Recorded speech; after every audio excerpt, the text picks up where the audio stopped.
Welcome to Inside Athletic Training, a podcast from the Professional Baseball Athletic Trainers Society, where Major League and Minor League athletic trainers share insight into athletic training at the highest level.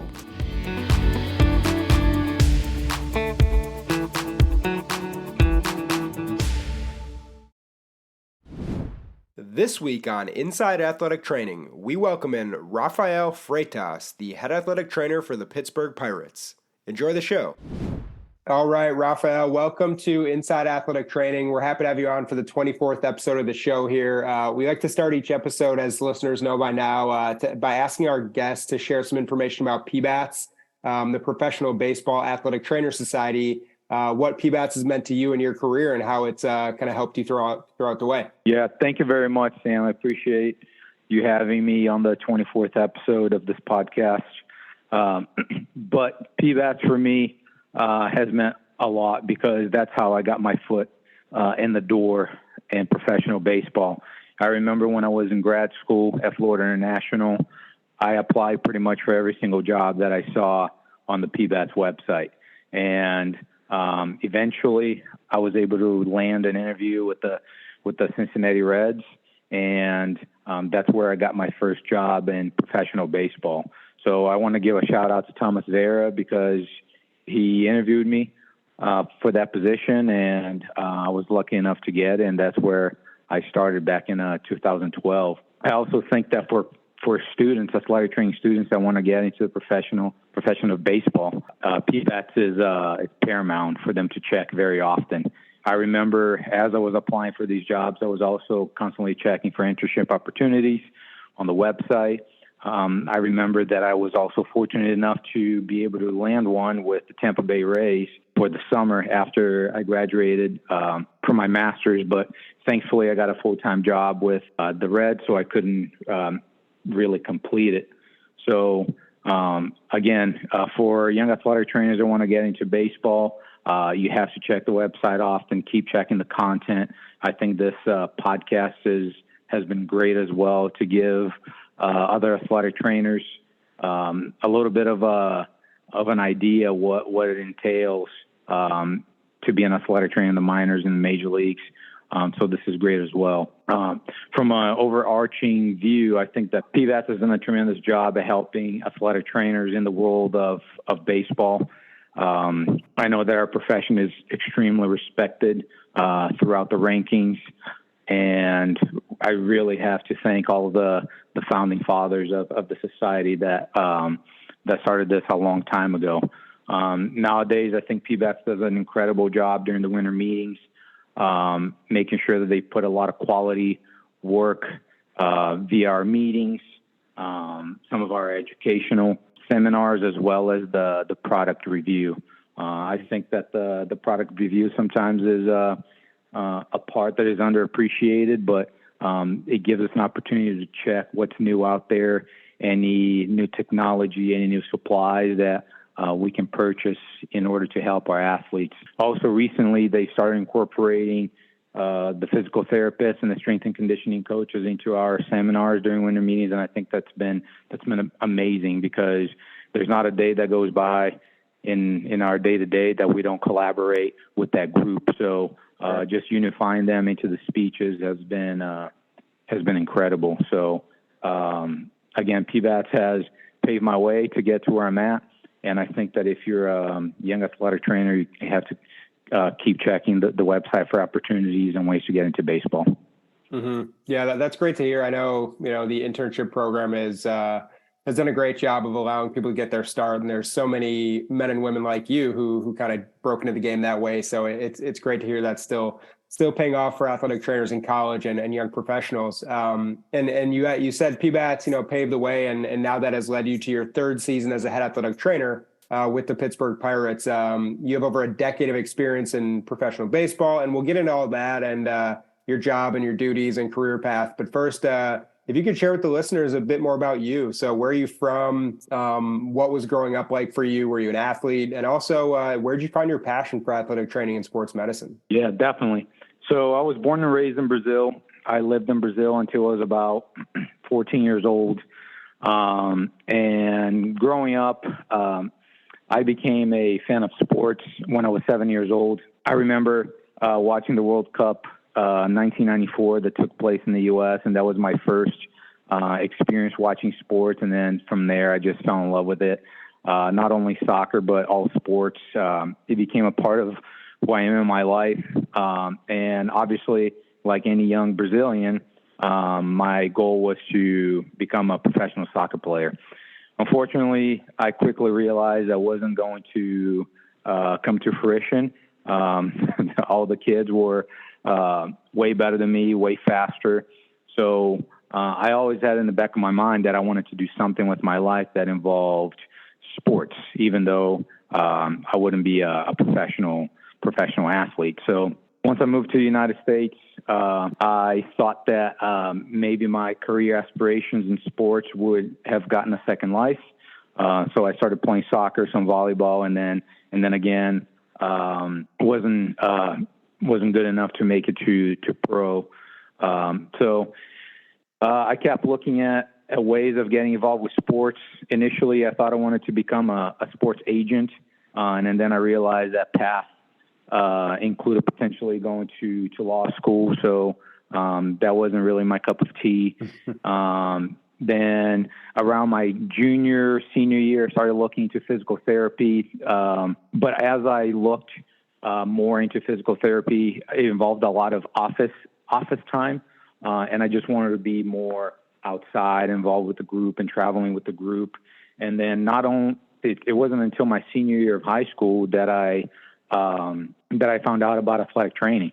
And that was when I was applying through to colleges in Florida.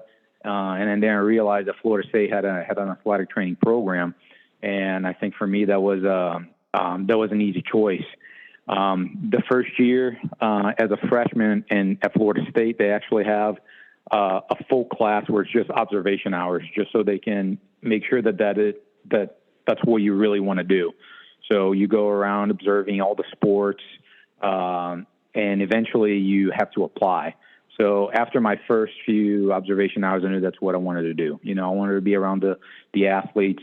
I thought that the evaluation process, getting athletes back to return, was incredible and a way of me to be involved with sports. So after my freshman year at FSU, I applied to the program, thankfully.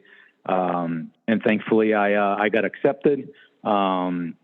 And that's where it all began. I was able to work football for a whole year, women's soccer, tennis.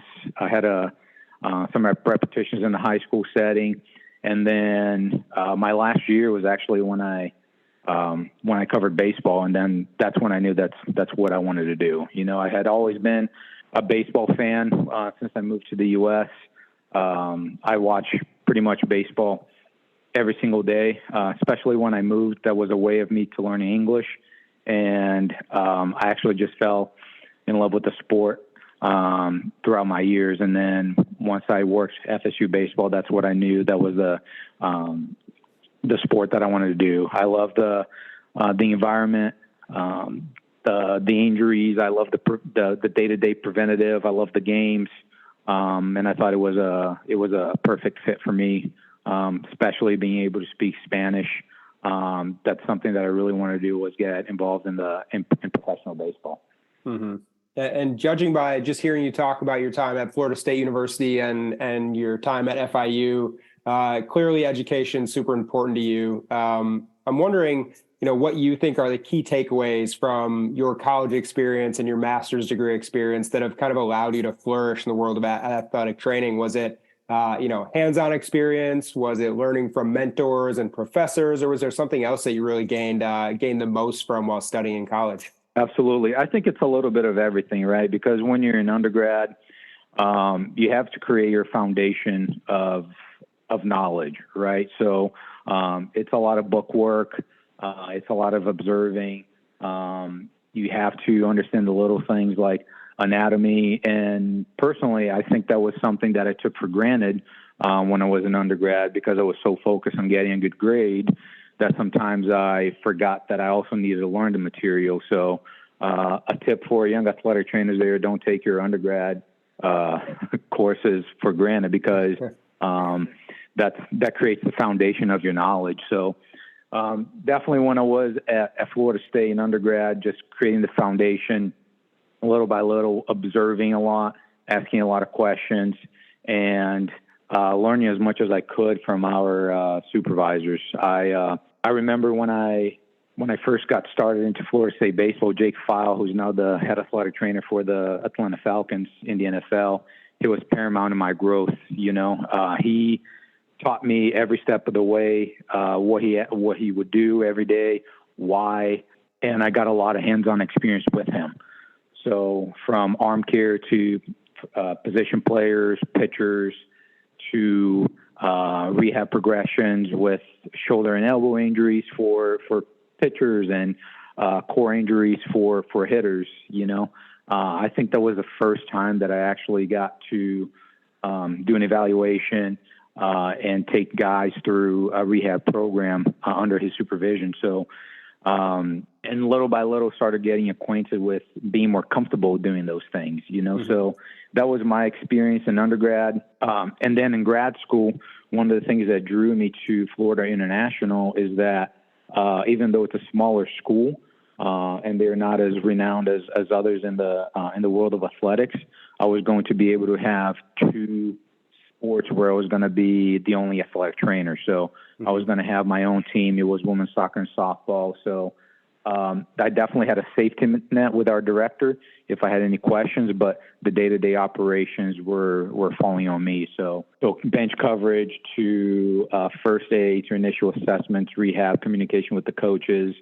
That's what really drew me to FIU. And then you actually realize how little you know when you're on your own, right? I remember my first day at Florida International. I thought that I was going to show up, shake some hands, meet some people, and as soon as I walked through the door, our director gave me a clipboard, and I said, "Hey, go ahead. We're doing physicals.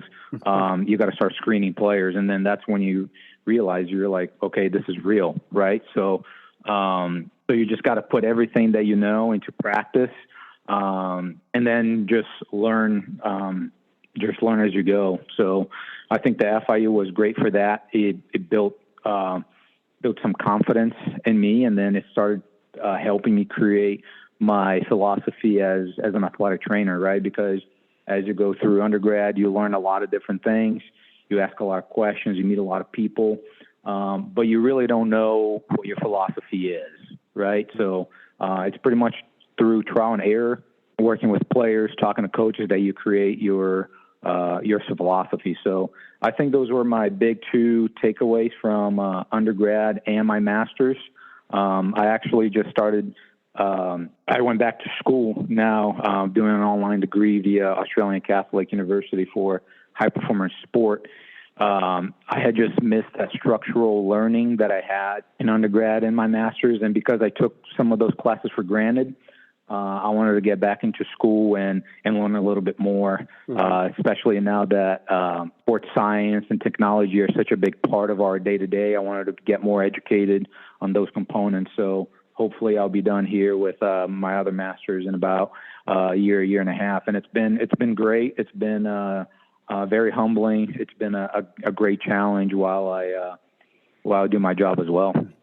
Yeah, I'm sure you're busy enough as with the Pittsburgh Pirates, but that's awesome to see you continue your education there.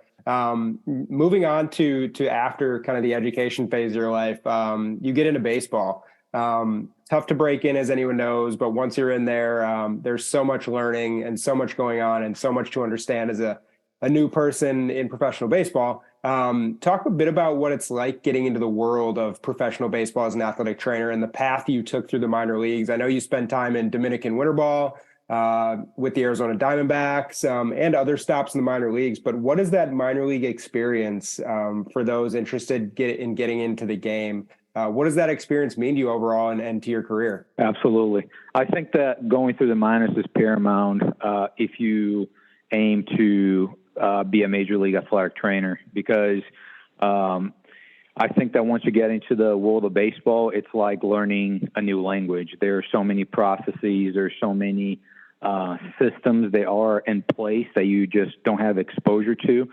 So number one, you have to learn those before you get to the majors. And as you go through different teams, different organizations, each team has their own process as well.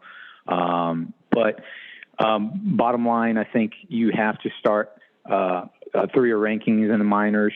You learn so much about yourself as an athletic trainer, like I alluded to before. You're able to create your philosophy and who you are as an athletic trainer, and then you just see so many things that you thought you never see in other sports.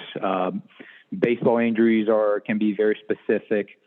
These guys are well-oiled machines, so I think you definitely have to have that experience before you get to the major leagues. Plus, I think that you create such a tight bond with the people that you work with in the minors, and he helps with collaboration and communication every day. I remember, being in low A, and it was myself, the strength coach, the manager, pitching coach, and hitting coach, and we were a very tight-knit group. And every decision that we made, we made it together. So you hear a lot of people saying that the minor leagues is it's tough. It's a grind, but you create such tight relationships and you learn so much from each other that I think that is a very valuable experience. Also, when you're in early levels, you don't realize how much help you are with these to these young players. A lot of guys, they get drafted from high school. They're very, very talented, but sometimes they don't really know what it's like to get ready for 140 season games. So what you do and how you help them will shape how they are as an athlete in the future, and hopefully you help them create a routine that will keep them healthy enough and stay away from injury. So again, I think that because you create such strong relationships with the people that you work with, it helps you with your communication. You get to learn about some processes in the major leagues, and also you get a little bit of a trial and error as you are working with these guys. Absolutely you're probably going to have to cut a little bit of that. Yeah.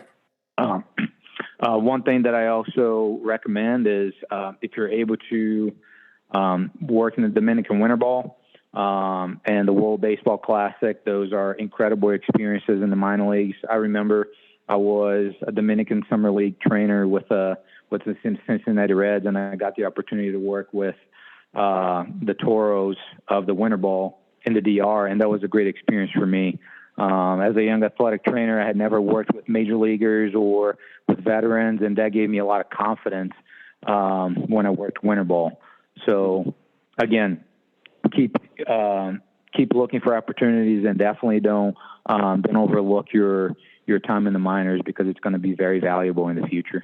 No, that's great insight. I know it's probably difficult to stay patient and accept that the minor leagues are the road to the big leagues where everybody kind of aspires to go. So really, really cool to hear you speak so fondly of your time there. Well, after your time in the minor leagues, you went on to work with some awesome people in Milwaukee with the Brewers. Dave Yeager, who's still there as an assistant athletic trainer, recently retired Roger Kaplinger, who's just an icon in athletic training and did so much great stuff for the profession and for PBATS and obviously for the Brewers. And some other great athletic trainers as well. I'm wondering what you took away from that experience of 4 years in Milwaukee working under Roger, Dave, and the other members of that staff. Yeah, definitely Roger. He has been an icon in the world of baseball athletic training. He's done so much for our profession. His work with the EMR has been incredible in other areas as well. But one thing that I've learned from Roger is passion. I think that if you talk with Roger, that's the first thing that's gonna come up, is how passionate he is about everything that he does. It could be as little as creating notes in EMR, to athlete care, to free agent medical reviews. That's nothing that he does that's not 100% with passion. So that's the main thing that I learned from Roger, and I realized how every little thing that you do in the major league level is important. When it comes to Dave Yeager, I think he is probably one of the smartest people I've ever met in my life. Dave has never had a bad day, in my opinion. He's able to do so many things at once. His ability to multitask and multitask well is absolutely incredible. Players having an amazing buy-in with him, and just the way that he connects the dots, it's absolutely brilliant. Working with him made me definitely a better athletic trainer. I asked him a lot of questions. He's still somebody that I talk to every day, and also want to give a shout out to Dan Wright. He was the head athletic trainer when I was there. And just seeing his composure every day was amazing. We could have lost 20-0, had 5 injuries during the game, and his demeanor was the same throughout the year. He never had too many highs, too many lows, and there was always something that I admired and I try to emulate. So those 3 guys really, really helped me and pave who I am now, and really helped me become a head athletic trainer, So I definitely have been very fortunate. I've also worked with Scott Behringer for the last 2 years that I was there in Milwaukee, and without those 4 people, I definitely wouldn't be where I'm at today. But I was smart enough to ask a lot of questions. I did a lot of observing, stay out a lot of the ways, out of the way a lot of times. But one of my main jobs there was to ask a lot of questions, make sure that Dave and Scott's job was easier, just so they could do their thing, and then learn a lot from them. Observe, ask a lot of questions. But again, I wouldn't be here if it wasn't for those 4 guys. Yeah, and you've been fortunate now in your time with Pittsburgh, and we'll get into this and the people you work with there in a bit. But I'm interested to hear your thoughts on your decision to leave Milwaukee. I know everybody strives to become a head athletic trainer in Major League Baseball, which you've accomplished with the Pirates, but I'm sure it was extremely tough to leave Dave and Dan and Scott and Roger and all the men who you mentioned who were so influential on your career. But what goes into a decision like that for an athletic trainer when you have an opportunity to really go get a job you've dreamed of versus kind of staying in a place where you're comfortable and you really do enjoy the company of the people you work with? Yeah, that's a good question, Sam. I think it all goes back to the reason why I started my athletic training journey, right? As soon as I got my first job with the Cincinnati Reds in the Dominican Summer League, I told myself that I wanted to be a head athletic trainer in Major League Baseball, right? And then that was my end goal. So like you said, working with those guys in Milwaukee, I learned so much every day that it was definitely a tough decision, especially because now I call Milwaukee home. So, but once the Pittsburgh Pirates opportunity came up and I got the chance to interview, it was just the perfect fit, right? I think we're going to talk a little bit about Todd Tomzik, but he already runs a well-oiled machine here. By talking to him, the other members of the medical staff and the coaches, I just thought it was going to be a good fit for myself and for the Pirates as well. And at the same time, it would help me achieve my long-time goal of becoming a head athletic trainer. I think that having Todd there already to help me guide through my transition between an assistant to a head athletic trainer was something that really drew me to the decision, because I knew that I wasn't going to have to do it all on my own, and I could lean on him with questions, concerns, and his experience. So that was also one of the reasons why I thought it was going to be a good fit. Obviously, I knew that there was going to be a lot more pressure in the decisions that I made. The job is a little different, but again, you go through the minors, you break into the major leagues, and you're always trying to get better to become a head athletic trainer.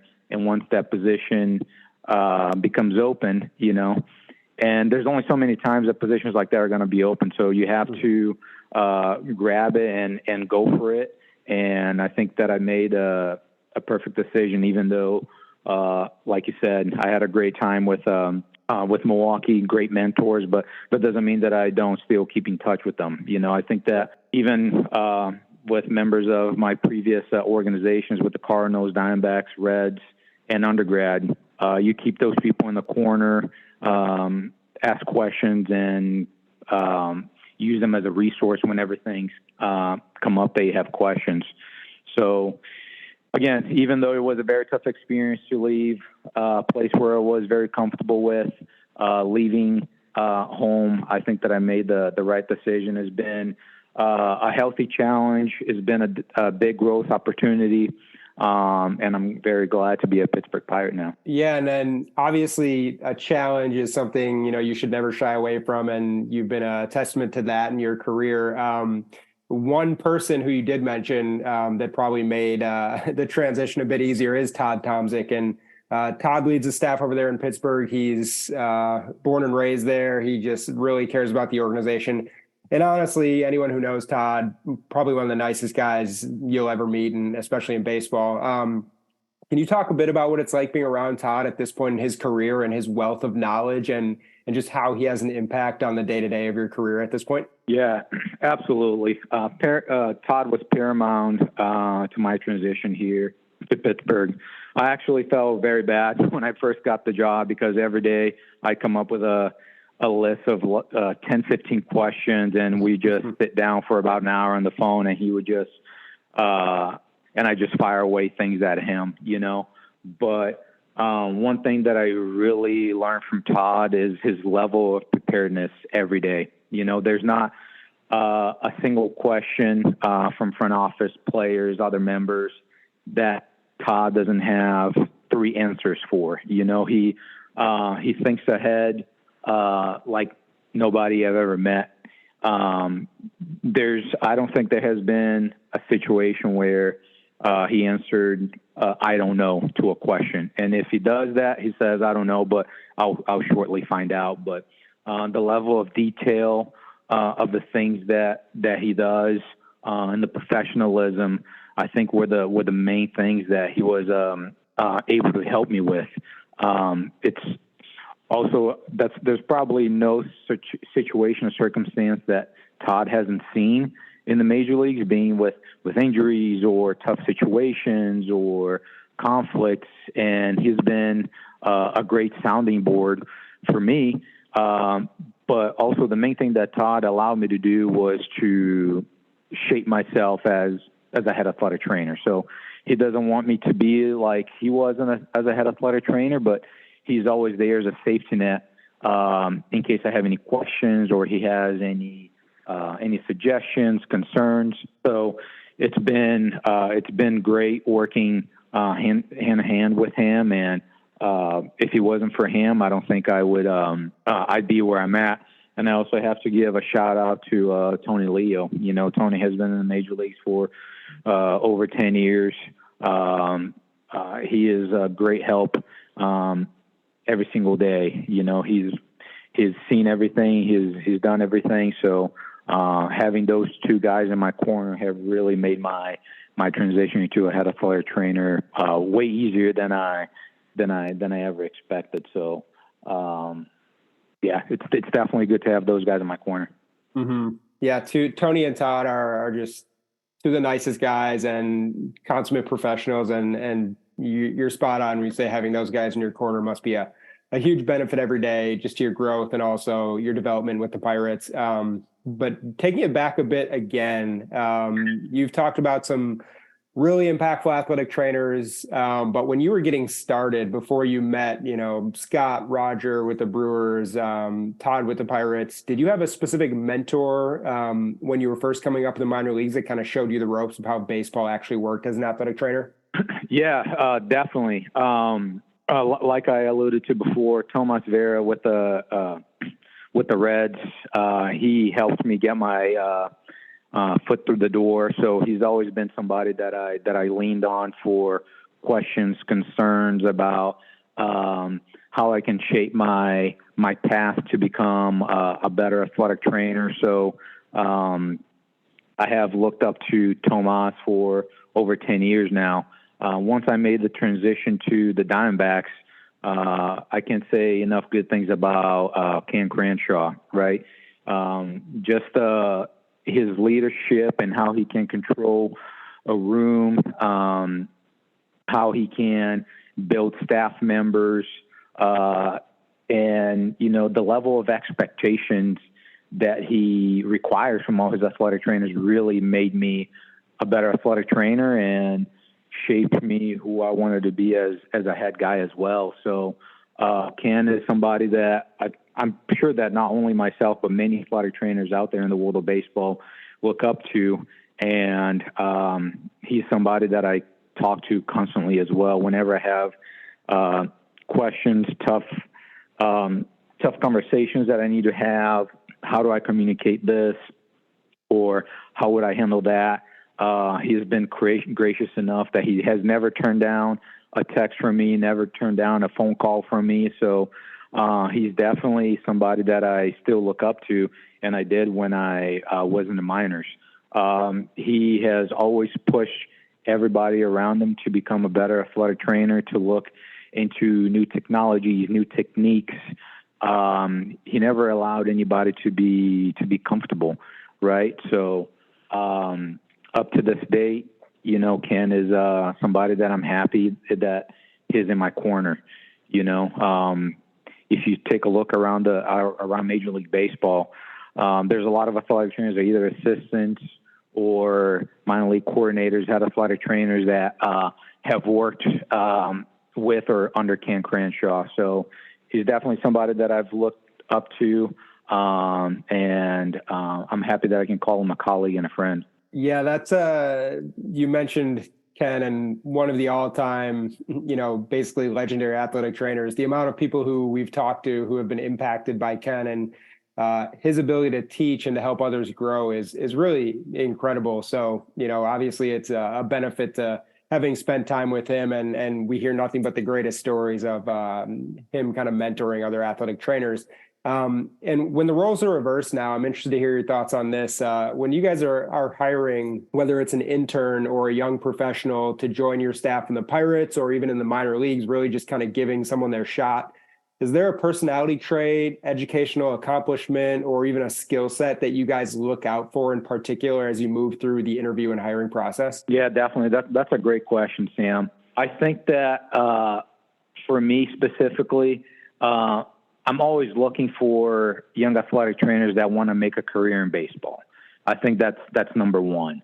As soon as I see somebody that's hungry, that their main goal is to become a head athletic trainer in the major leagues, I know that they're coming in with a desire to learn, desire to get better, and they're going to give 100% every day throughout their path. So I think that's number one. And I think number two, I already said it, is just a desire to grow.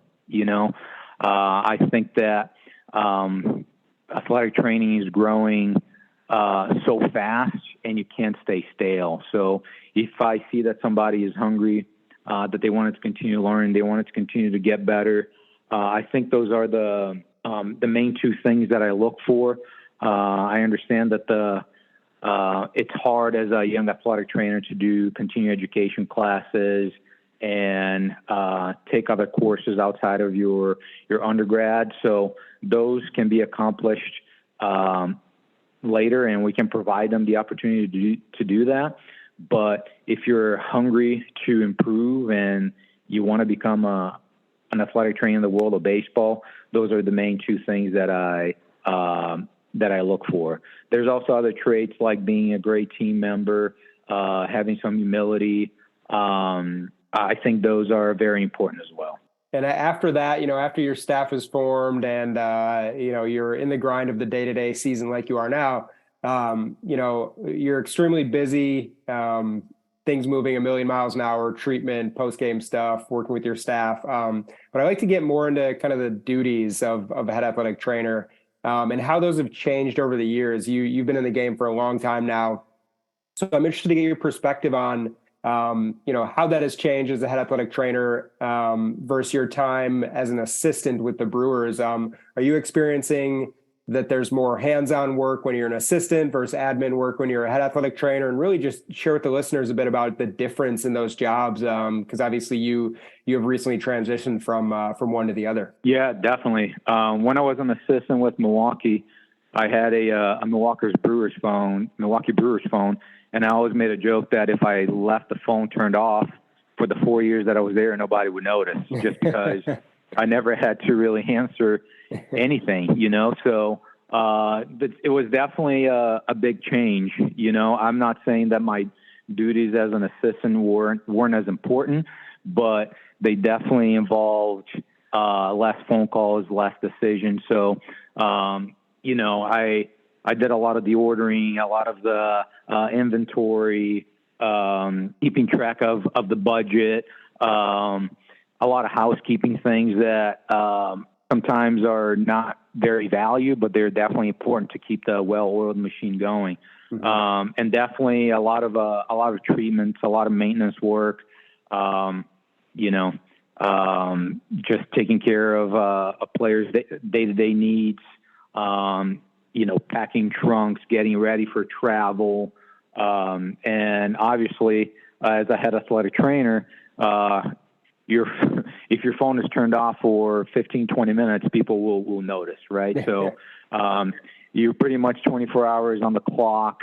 And my duties have definitely changed quite a bit. I try to stay involved as much as I can with treatments, rehabs, but it definitely has toned down a lot since I've taken this job, and now there's a lot more communication, a lot more coordinating, a lot more collaboration. There's a lot more meetings, free agent reviews, medical reviews, a lot more communication with the minor league staff, the AAA, AA athletic trainers, with the minor league coordinator. And that was something as an assistant that I really didn't have to do. So I try to keep involved with day-to-day treatments and rehabs and injuries as much as I can, just so I don't lose touch. Mm-hmm. But the roles have definitely changed a little bit. So there's definitely a lot more admin work, a lot more communication with our team doctors, with the front office, with the manager.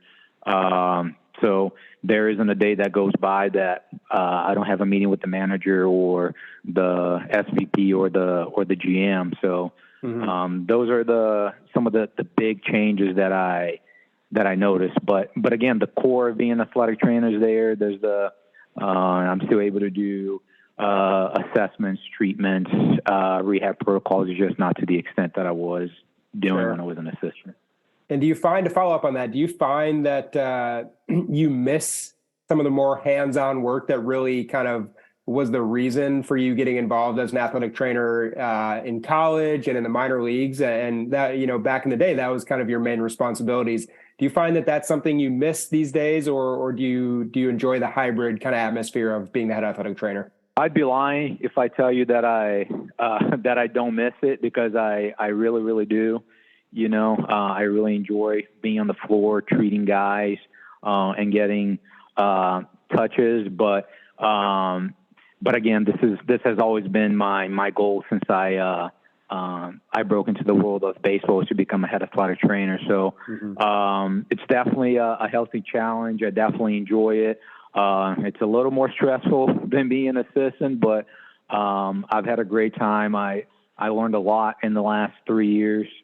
Since I've gotten this job, the duties are definitely different, but I've enjoyed tremendously making the transition from assistant to a head athletic trainer. And one interesting component to athletic training that I think is very underrated, and a lot of our guests have talked about, is just the skill of being able to communicate. And this is something I've always admired about you, is your willingness to communicate with younger athletic trainers, willingness to share information, willingness to just be available as a resource. So I'm wondering, as you are now in such a glamorous position in a lot of people's eyes in the minor leagues, as the head athletic trainer with the Pirates, how do you balance communicating with those minor league affiliates and kind of making sure that you're in touch with people at the lower levels who really do need to feel valued and know that they're on the right path? Yeah, definitely. That's a great question, Sam. I always think back to my times when I was a minor league athletic trainer, how much you meant for a member of the major league staff just to even check in, and just say, hey, how are you? Do you need anything? How's the season going?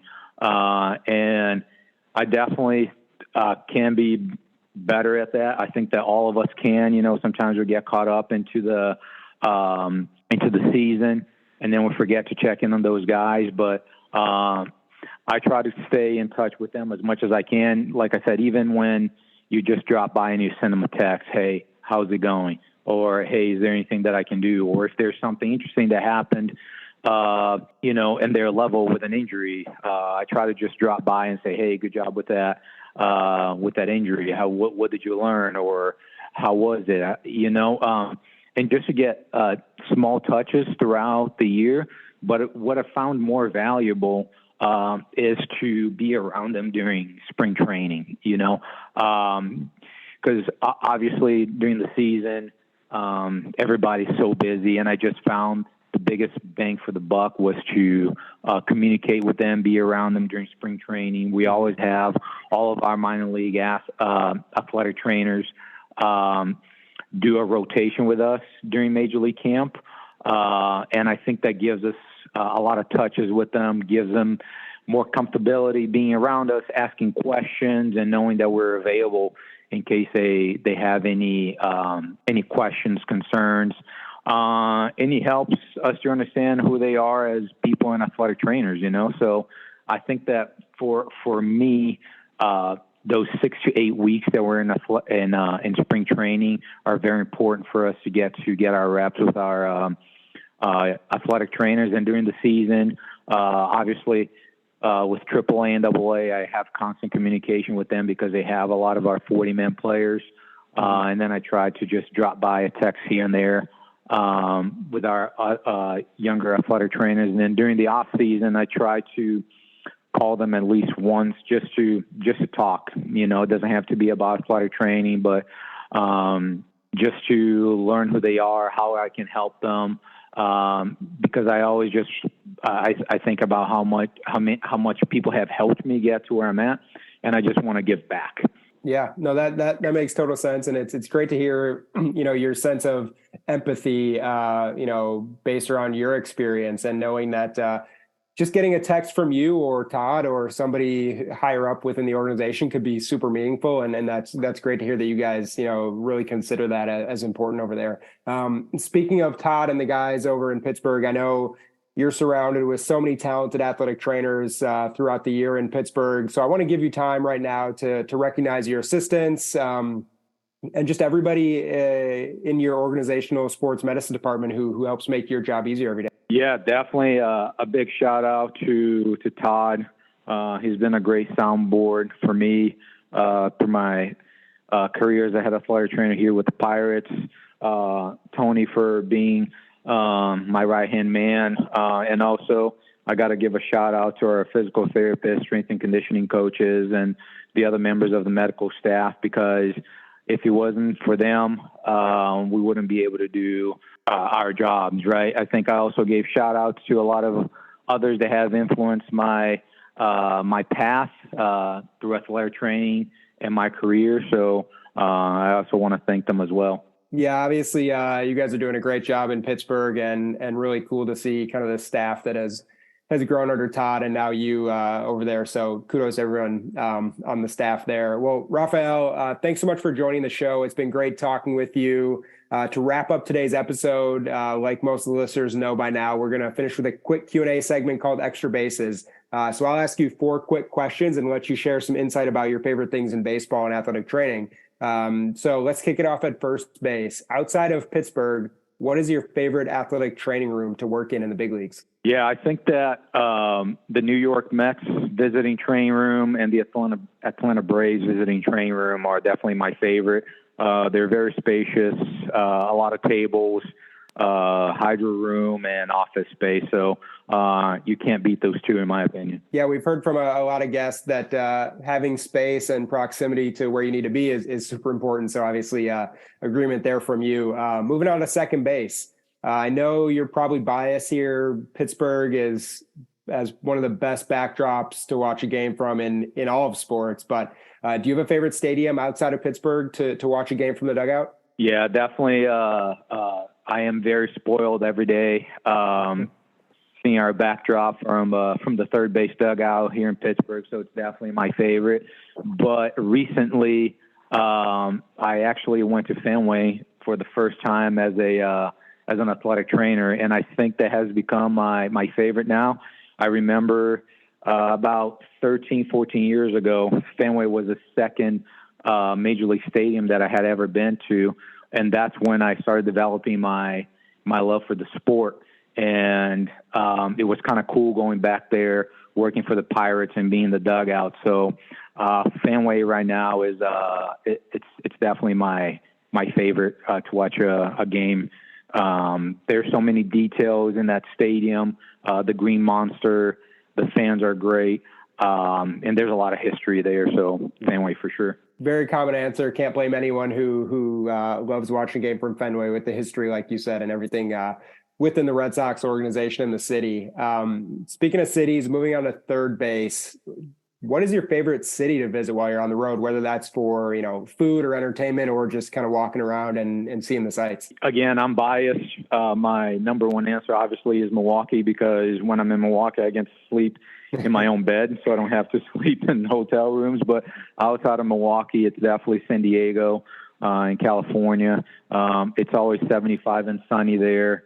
I feel there's never a bad day, and it holds a very special place for me because that's where I proposed to my fiance. So San Diego, it's definitely number one on my list. Yeah, absolutely beautiful. Every day is perfect, like you said. So everyone out there is a bit spoiled with the weather. Moving on to home plate, last question of the day. You've been in the big leagues for a while now, super accomplished so many of your lifelong goals. But when you were coming up and you joined the Brewers, or even your first year with the Pirates, did you have a welcome to the big leagues moment at some point? The one instance that I can remember, when my first year with Milwaukee, I had to do a tarp slide in St. Louis when it was 35 degrees outside. So that was my welcome to the big leagues moment. And then I also had to dress up as Fred Flintstone for the rookie trip. So those were my two instances of welcome to the big leagues with the Brewers. That's great. Yeah, we've heard some funny stories about dressing up and whatnot. So it's obviously a special moment for everybody getting their shot in the big leagues. Well, Rafael, thanks so much for joining the show. Really appreciate your time today, your dedication to PBATS and the profession of athletic training. And we wish you, Todd, Tony, and the rest of the guys over in Pittsburgh nothing but the best of luck throughout the rest of the season. Thanks, Sam. Appreciate having me again on the podcast. This has been a great initiative, and hopefully it's helpful to athletic trainers that are trying to get into baseball or that are into baseball. And that wraps up this episode. Thank you for listening to Inside Athletic Training, a podcast from the Professional Baseball Athletic Trainers Society, a show for athletic training students, educators, and professionals who want to learn more about life as an athletic trainer in major and minor league baseball. If you've enjoyed the show, head over to PBATS.com to gain access to other free resources. And don't forget to subscribe, rate, and review wherever you get your podcasts. Until next time, thanks again for listening.